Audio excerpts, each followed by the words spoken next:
আজকে আমার ভিডিওতে সন্ধে দিয়ে শুরু করছি। অনেক দিন বাদে তোমাদেরকে আমার এই সন্ধেটা শেয়ার করছি। সূর্য অস্ত যাচ্ছে, কি সুন্দর ঘরগুলোর গায়ে রোদের একটা আলো পড়েছে। হ্যাঁ, ঘড়িতে বাজে 6:15-20, এখনো কিন্তু রোদের একটা আভা রয়েই গেছে। আমিও রেডি হয়ে বসে আছি। সোহম অফিস থেকে আসলেই বেরোবো, ওর ড্রেস নিতে হবে। ওর যে ওয়াটারমেলনের যে মানে যেটা বলবে সেই রকম একটা ড্রেসও পরতে হবে।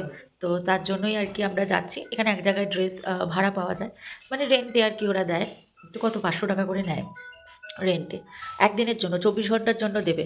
তো ওখানেই যাবো। সোহম অফিস আসছে, সোহম এসে গেছে, তারপরে আমরা আর কি যাবো তিনজন। আর ওকে নিয়ে যাচ্ছি ও সাইজের জন্য, নাহলে তো সাইজটা ঠিকঠাক না হলে তো কিনতে পারবো না। ওই জন্য ও এখন থেকে রেডি হয়ে ঘুরছে।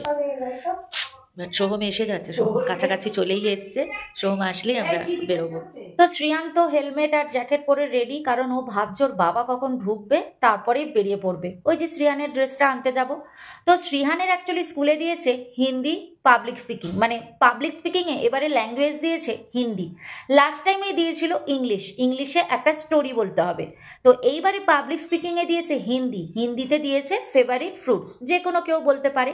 তো শ্রিহান বলেছিল ওয়াটারমেলন, কারণ শ্রিহানের ফেভারিট ফ্রুটস জিজ্ঞেস করতেই ও বলে মাম্মা আমার ওয়াটারমেলন। তো যাই হোক, ওয়াটারমেলন তো হিন্দিতে তরবুজ হয়। তো তরবুজ নিয়ে ও বেশ 5-6 লাইন বলতে হবে হিন্দিতে, তো ওকে শিখিয়ে দিয়েছিলাম। হ্যাঁ, উচ্চারণ একটু ভুলভাল হচ্ছিল, কি করবে, বাচ্চা মানুষ কতগুলো ল্যাঙ্গুয়েজে আর শিখবে, আস্তে আস্তে ঠিক শিখে যাবে। তো এই হচ্ছে ওয়াটারমেলনের ড্রেসটা নিয়ে এসছি। তো এইটা পরেই শ্রিহান কালকে ওর স্পিচ দেবে। তো যাই হোক, দেখো তো কেমন লাগছে, কি মজার লাগছে না, বাচ্চা মানুষ কিরম ওয়াটারমেলন সেজেছে। Welcome to my channel. Hello everyone, আমি ঋতুপর্ণা। আমার এই ছোট্ট পরিবারের সবাইকে জানাই স্বাগত। আর যে যেখান থেকে আমার এই ভিডিও দেখছো, সবাই ভালো থাকো, সুস্থ থাকো, বিন্দাস থাকো। আমরাও ভালো আছি।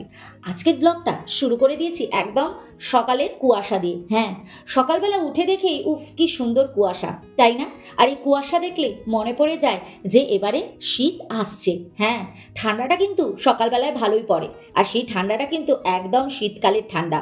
আর কুয়াশাটা কিন্তু দুর্দান্ত লাগছিল, বলো তো, কতদিন পরে আবার এই কুয়াশা দেখলাম। আর এই যে শ্রিহানও স্কুল চলে যাচ্ছে, আর এই যে ওয়াটারমেলন ড্রেসটাকে কিন্তু ব্যাগের মধ্যে দিয়ে দিয়েছি। স্কুলের ম্যামরাই পরিয়ে দেবে, যখন ওদের এই স্পিচটা দিতে হবে তখনই ওরা এই ড্রেসটা পরে স্পিচটা দেবে।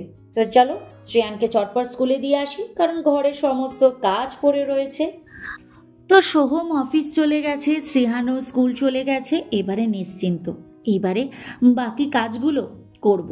তো সবার আগে ভাবলাম যে চলো এই লাইটগুলো বরং খুলে নিই, কারণ অনেক দিন হয়ে গেছে লাইট লাগানো হয়েছে। এখন তো সমস্ত পুজো শেষ, জগদ্ধাত্রী পুজো শেষ হয়ে গেছে, এখন তো আর লাইট জ্বালানোর নেই। তাই ভাবলাম এবার আস্তে আস্তে লাইটগুলো খুলে দিই।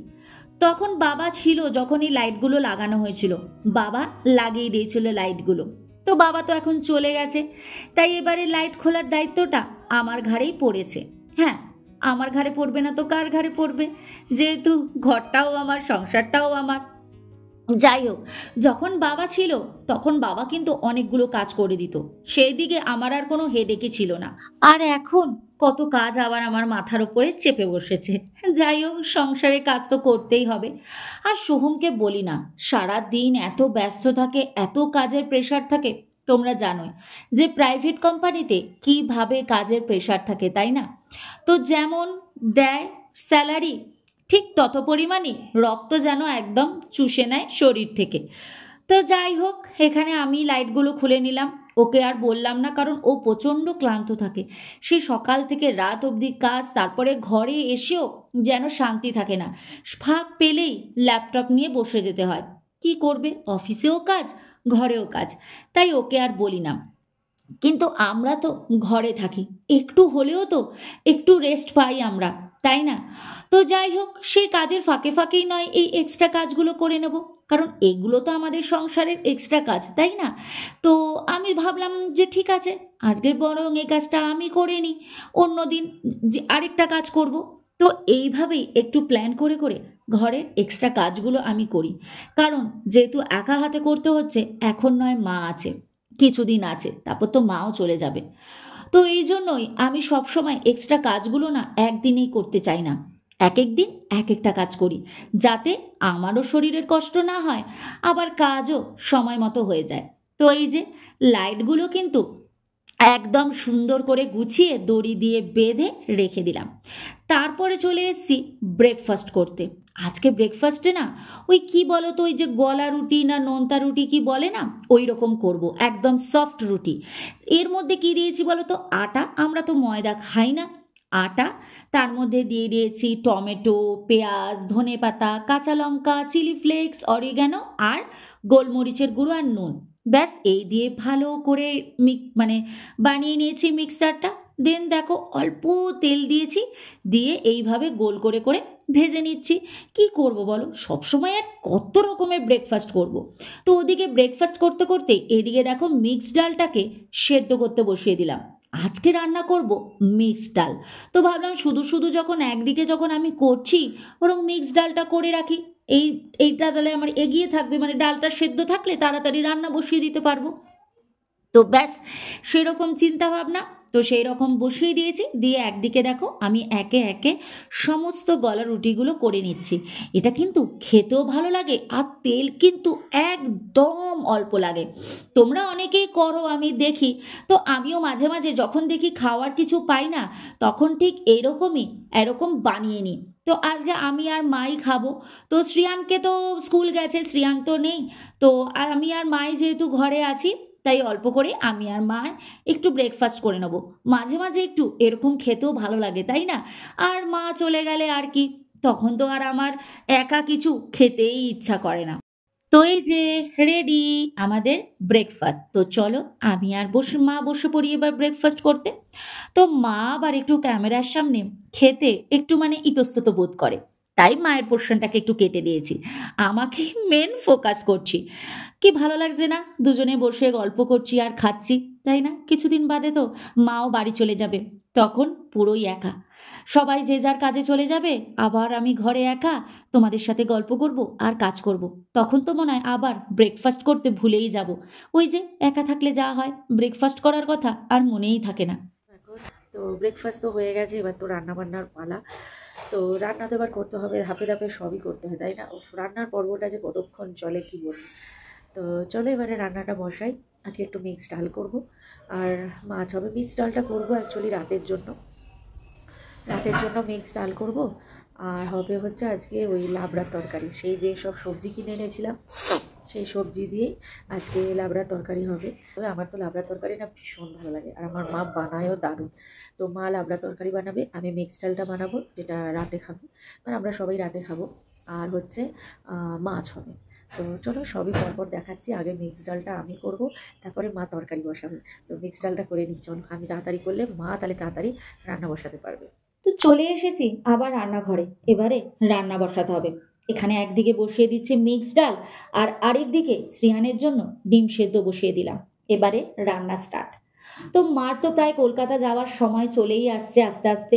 আবার আমি হয়ে যাব একা, আবার একা একা সব সংসারে কাজকর্ম সামলাতে হবে, যেরকম আগে সামলাতাম। আসলে এতদিন একসাথে ছিলাম, খাওয়া দাওয়া করতাম, গল্প করতাম, রান্না বান্না করতাম, কাজ ভাগাভাগি করতাম, খুব ভালো সময় কাটতো। এখন আবার একা হয়ে যাব। আসলে আমরা দূরে থাকি, তো তাই কাছের মানুষগুলো যখন চলে যায় না, খুব কষ্ট হয়। তখন তখন ইচ্ছে করলেও যেতে পারি না, মন চাইলেও যেতে পারি না। সেই বসে থাকি যে কবে সেই দিনটা আসবে, কবে ছুটি পড়বে, তারপরে আমরা হই হই করে আবার সবাই যাব। কি আর করা যাবে বলো, কিছু কিছু ডিসিশন, কিছু কিছু পদক্ষেপ আমাদের নিতেই হয়, আমরা বাধ্য। আমরাও তো রক্ত মাংসে গড়া মানুষ না, কিছু পাওয়ার আশায় হয়তো আমাদের এই ডিসিশনগুলো নিতে হয়, তাই না? চলো রান্না বান্না শেষ, কাজকর্ম, আমার দিকের কাজকর্ম শেষ, তাই টুকটাক যে কটা বাসন ভরেছিল সেগুলো মেজে দিলাম। আসলে পাশের মানুষটা যদি ঠিকঠাক হয় না, তাহলে দেখবে এই যে দূরের মানুষদের ছেড়ে যে থাকার কষ্টটা না, সেটা অনেকটা ঘুচিয়ে দেয় যদি পাশের মানুষটা ভালো হয়। আমারও সেরকমই, এত দূরে থাকি তবুও কষ্টটা অতটা মনে আসে না, কারণ আমার পাশের মানুষটা ওই রকম সহজে কষ্ট পেতে দেয় না, খুব বুঝে শুনে খুব সুন্দর খেয়াল রাখে। যাই হোক, এই দেখো আমার রান্না শেষ, মা কিন্তু মার রান্না শুরু করে দিয়েছে। তো আমার রান্নার পালা শেষ, আমার তো রান্না হয়ে গেছে। এখন ঘড়িতে বাজে পুরো 12টা। শ্রিয়ানকে নিতে যাব ওই 12টা, শ্রিয়ান এখন 12টা 50-এ চলে আসে, 12টা 50-এ চলে আসে। তো আমি এখানে ঘর থেকে বেরোই 12টা 45 এরকম সময় আমি বেরিয়ে যাই। তো এখনও 45 মিনিট আমার হাতে টাইম আছে। তো এখন হচ্ছে সিনেমা দেখবো। তো এই যে স্পিকার নিয়ে বসে পড়েছি। আজকে আর টিভিতে চালাইনি, অন্য সময় টিভিতে চালাই, টিভিতে দেখি, বাট আজকে আর টিভি চালাইনি। আজকে স্পিকার নিয়ে নিয়েছি আর এই যে ফোন নিয়ে নিয়েছি। এটা নিশির কথা নাকি একটা সিনেমা আছে না, যেটা হইচইতে এসছে, ভূতের নাকি, আমার কিছুই জানা নেই। নিশির ডাক, নিশির কথা বলছি, নিশির ডাক। তো এই যে সিনেমাটা একটুখানি চালু করেছিলাম, এখনও পুরোটা আর কি মানে সবে ফার্স্ট পার্ট সবে স্টার্ট করেছি, এই যে এতটুকু দেখা হয়েছে। এই রান্না করতে করতে একটু দেখছিলাম। তো এখন হচ্ছে পুরো 45 মিনিট এখন বসে দেখবো, দেখে তারপর শ্রিয়ানকে আনতে যাবো। তো চলো, তোমরা কী করবে, আমি সিনেমা দেখতে থাকি, আবার সিনেমা দেখে শ্রিয়ানকে নিয়ে আসি, এসে আবার তোমাদের সাথে দেখা হচ্ছে। তো চলো, আমি চলে এসেছি শ্রিয়ানকে নিতে, এখানে ওয়েট করছি, দেখি শ্রিয়ানের বাস কখন আসে। টাইম তো হয়ে গেছে, আশা করি 2-3 মিনিটের মধ্যে চলে আসবে। তো দেখা যাক কখন আসে, তাই স্কুটি নিয়ে ওয়েট করছি। ওর আসার টাইম অলরেডি হয়ে গেছে আসা। তো এই যে মার কিন্তু লাবড়া রান্না হয়ে গেছে। উফ, যা খেতে হয়েছিল না লাবড়াটা, কি বলবো। কতদিন পরে মায়ের হাতের এই লাবড়া খেলাম, আর মা কিন্তু এই লাবড়ার তরকারিটা জাস্ট দারুণ করে, দারুণ। তো এই যে লাবড়া তরকারি হয়ে গেছে, আসলে শ্রিয়ানকে নিতে যাওয়া, সিনেমা দেখা, এইসব কারণে না আর তোমাদেরকে রেসিপিটা দেখানো হয়নি। তো এই হচ্ছে লাবড়া তরকারি। তো শ্রিহান এখানে হিন্দিতে অ লিখছে, স্কুলে হোমওয়ার্ক দিয়েছে। আসলে শ্রিয়ানের এই অলেখা দেখতে দেখতে না মনটা একটু খারাপ লাগছিল, কারণ শ্রিয়ান ইংলিশ শিখছে, কান্নাডা শিখছে, হিন্দিও শিখে যাচ্ছে, কিন্তু নিজের মাতৃভাষা বাংলা, তার অক্ষরগুলো কি করে শিখবে।